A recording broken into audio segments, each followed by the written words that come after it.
अस्सलाम वालेकुम एवरीवन, मैं हूँ सिमिशा और आप देख रहे हो मेरा channel MA political science with सिमिशा।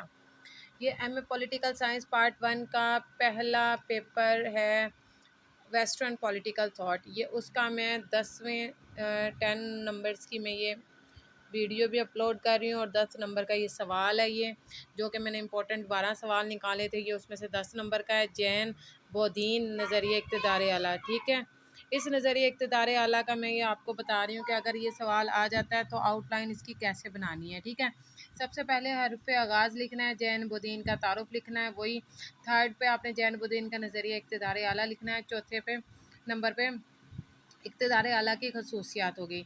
अब खसूसियात कौन सी, इक़्तिदार आला कौन होता है? वो जैसे कि मुसलमान अल्लाह ताला को सब कुछ मानते हैं, इसी तरह उसकी खसूसियत ये है कि अब्दी और लाजवाल है, नाकाबिल तक़सीम है, नाकाबिल तनसीख है, कानून से बालातर है, अवामी एहतिसाब से बालातर है, कानून साजी के इख्तियार, रियासती इस्तेकाम का मुनब्बा, लामहदूद इख्तियारात। ये तमाम उसने ये बयान किए हैं जैन बोधीन ने इक़्तिदार आला की खसूसियात में से।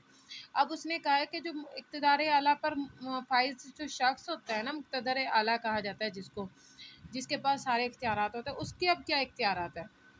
उसने कहा है कि कानून साज़ी का इख्तियार भी उसी के पास है, इंतज़ामी इख्तियार भी उसी के पास है, इंसाफ़ करने के इख्तियारात भी उसी के पास है, जंग और अमन का ऐलान करने के इख्तियारात भी उसी के पास है, रियाया पर हुकूमत करने के इख्तियारात भी उसी के पास है, माफ़ कर देने के इख्तियारात भी उसी के पास है, टैक्स लगाने के इख्तियारात भी उसी के पास हैं, सिक्के ढालने के इख्तियारात भी उसी के पास है। हम ये इक़्तिदार आला के टॉपिक पढ़ रहे हैं और इक़्तिदार आला के टॉपिक्स की आउटलाइन में 6 नंबर पे जो आउटलाइन बनाएंगे वो हम बनाएंगे इक़्तिदार आला पर पाबंदियाँ। अब इक़्तिदार आला वसी तर उसकी इख्तियारात ज़रूर होते हैं, लेकिन उस पर कुछ पाबंदियाँ होती हैं। फ़ितरी कवानीन की पाबंदी होती है, रियासती कवानीन की पाबंदी होती है, प्राइवेट जायदाद जब्त करने की पाबंदी होती है, उसे इनफरादी हैसियत में टैक्स लगाने की पाबंदी होती है। वो अकेला टैक्स नहीं लगा सकता, उसे पूरी टीम बिठानी पड़ेगी। ठीक है, अवाम के जानो माल के तहफ़्फ़ुज़ की पाबंदी उसे होता है, हर हाल में उसे पाबंदी करनी पड़ती है, मुआहिदात की पाबंदी होती है और हसल कलाम होता है। ठीक है, ये एंड हो गया हमारा।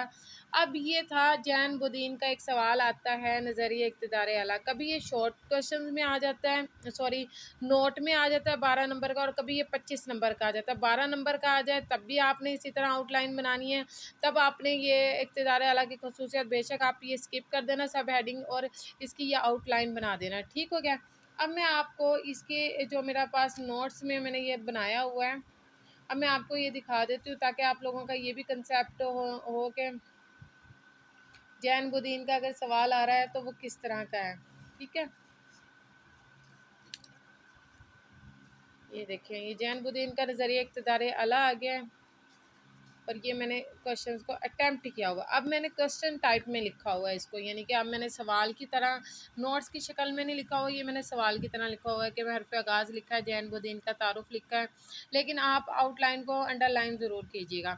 ये देखें, मैंने गोल दायरा बना के उसमें लिखा है, ये देखें। ठीक है, इक़्तिदार आला की खसूसियात को मैंने ये पहले गोल दायरों में लिखा सर्कल्स में, फिर एक एक करके उसको डिस्क्राइब भी किया हुआ है। अब अगला सवाल कर लें। अगला सवाल में सारी ये आउटलाइन उसकी खसूसियात है, ये देखें, करीब से भी दिखा रही हूँ और मतलब अच्छे से दिखा रही हूँ आप लोगों को। ठीक हो गया, ये इस तरह का ये सवाल है। अब ये देखें, 1 2 3 4 5 6 7 पेजेस पर ये मैंने लिखा और मैंने इसको इतने मतलब लाइंस भी नहीं छोड़ी, मैंने कोई मतलब आउटलाइन के अलावा मैंने इसमें कोई और डिज़ाइनिंग भी नहीं की, मैंने इसे अंडरलाइन भी नहीं किया, एक एक भी लाइन भी नहीं छोड़ी। लेकिन अगर मैं इसको आराम से और सुकून से सवाल को अटैम्प्ट करूँगी ना, ये मेरे आराम से 8 से 10 पेजेस पर सुकून से चला जाएगा। और ये अगर आप इस तरह सवाल अटैम्प्ट करेंगे तो आपको 40 नंबर ईज़िली मिल जाएंगे। ठीक है, ये इन तमाम पेजेस की पिक्स अगर आपको चाहिए होंगे तो मैं फ़ेसबुक पर अपलोड कर देती हूँ, आप लोग वहाँ जाएं मेरे ग्रुप पर, मेरे पेज पर, और वहाँ पर आप लोगों को ये तस्वीर वगैरह मिल जाएंगी। कमेंट्स करें, लाइक्स करें और ज़रूर बताएं कि ये आप लोगों को वीडियोस कैसी लग रही हैं, ताकि मैं नेक्स्ट पेपर की वीडियोस बनाऊं या ना बनाऊं। ये अब आपके कमेंट्स पर होगा, आपकी लाइक्स पर होगा। आप अपने दोस्तों को बताएं ताकि वो लोग भी ये वीडियोस देखकर अपनी तैयारी थोड़े वक्त में अच्छे से कर सकें। ठीक है, अपना ख्याल रखिएगा। अल्लाह हाफिज़।